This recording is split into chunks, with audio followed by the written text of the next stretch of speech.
Hey guys, GamerZach here, and welcome to my top 15 plus upcoming PC game releases for October to December of 2017.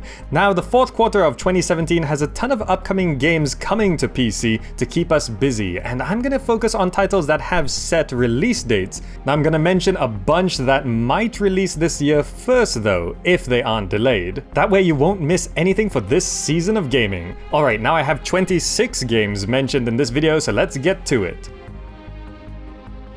So I'm gonna start with the bonus games. We've got Quake Champions in early access now, scheduled for 2017. Frostpunk, a survival sci-fi city builder, scheduled for 2017, but it's TBA on Steam. They Are Billions, a survival zombie city builder colony management thing, scheduled for fall 2017, but no fixed release date yet. Agony, a survival horror game, scheduled for 2017. Riot, a pixel art riot simulator, scheduled for 2017, but it's been delayed plenty of time, so maybe not this year. A Plague Tale: Innocence is set for coming soon. Neo is coming to PC on November 7th. Okami HD is coming to PC on December 12th. Of course, I'm gonna mention PlayerUnknown's Battlegrounds, which has sort of become the game of 2017. And can you believe it? Overgrowth is going into 1.0 with a story mode on October 16th, and I'm not listing it in the top 15 because we've been watching this development for 9 years. And of course, Mountain Blade 2 Bannerlord, when it's ready. 2017? Well, when it's ready. Alright, now the tentative and bonus games are out of the way, time for the big 15 with set release dates. First up is Forza Motorsport 7, October 3rd.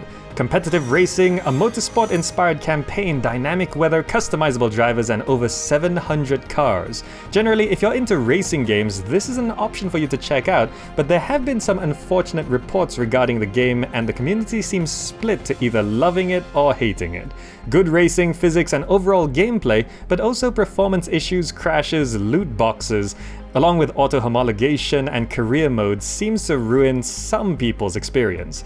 These are things that might change over time, so keep your eye on it to see what happens and decide for yourself. Next is Battle Chasers Nightwar, October 4th. Battle, explore, craft, and survive. This brings you classic combat in a tech-infused, fantasy-inspired world with randomized dungeons, a barter system, and the unraveling of mysteries. It's a JRPG with a Western theme and very nice 2D animations. Seems promising, but there have been reports of parts of the gameplay being slow. The style looks great though, so check out more gameplay footage, and if you like what you see, you should have a good time. Then we've got Middle-earth: Shadow of War, October 10th. Here's the highly anticipated and highly controversial sequel to Shadow of Mordor. This time, forge an army centered around the acclaimed and improved Nemesis system, discover lore, encounter tribes, and fight with the familiar but refined combat system. It might be a bit too much of the same for some, but for others, a small step up is exactly what the game needed. There have been a few publisher controversies surrounding this title though. The Tribute DLC one kind of resolved, but the loot boxes one, not quite. The game looks great, but the over-monetization of it seems to be a thing, and I expect it to continue after launch, which could be a huge turnoff or at least an annoyance for some. Next up we have The Evil Within 2, October 13th. Survive the nightmare to save your daughter. Follow this story of redemption as you discover horrifying domains and face disturbing enemies. You'll be able to attack from the shadows, run away from everything, or try go guns blazing with limited ammo. The first game got generally positive reviews, but some say it was underrated. If you liked it, then you should like this one, as by first looks it seems to be an improvement, focusing on the psychological and survival aspects of horror, though it doesn't forget its guns. And then we've got South Park: The Fractured But Whole, October 17th. Instead of a fantasy RPG, this time you get to be a superhero. Create your origin story, explore the town at night, and assemble with Coon and friends or the Freedom Pals to go on an outrageous adventure. They've also changed the combat system to more of a turn-based tactics approach rather than classic JRPG. The big note here is it's not developed by the same dev team as the first game, Obsidian Entertainment, who are known for their good RPG storytelling. So the question is if the story and gameplay will hold up without them. It's a South Park game, so if you like South Park or the first game, you should enjoy this one. Next we have ELEX, October 17th. Here's a post-apocalyptic RPG set in a world where magic meets mechs. Science fantasy is an interesting theme, and overall the game looks to be something that sets itself apart. Being from the creators of the Gothic series, that should give us some expectations of the game. But the gameplay trailer left us with an overwhelming sense of mediocrity, with it looking unpolished and raw, not to mention really weird and inappropriate music choice for a trailer. If they can refine the game by release, it could be good, otherwise I'd be extremely cautious before buying this one. And then we've got Destiny 2, October 24th. The sequel to the massively popular FPS Destiny, it's time to fight back and reclaim your world with multiple game modes, nearly endless armor configurations, guns, and special abilities. It released on console almost 2 months before PC, so you don't need me to tell you impressions of the game, but PC ports aren't always the best nowadays, so I'd look out for issues before jumping on the PC version. Then we've got Wolfenstein 2, the new Colossus, October 27th.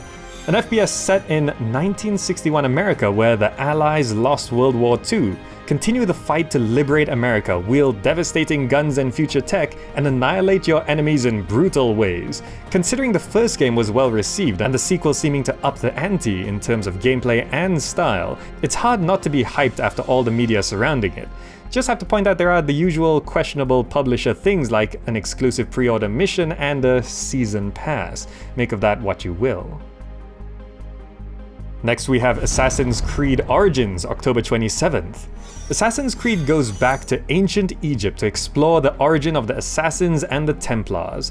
Adventure through an open world, a new quest system, new AI, and most notably the combat system has been rebuilt to be about weapon hitboxes and positioning rather than timed animations, which should make combat feel a lot more responsive. Another Assassin's Creed game means it might be a hit or a miss, or another meh.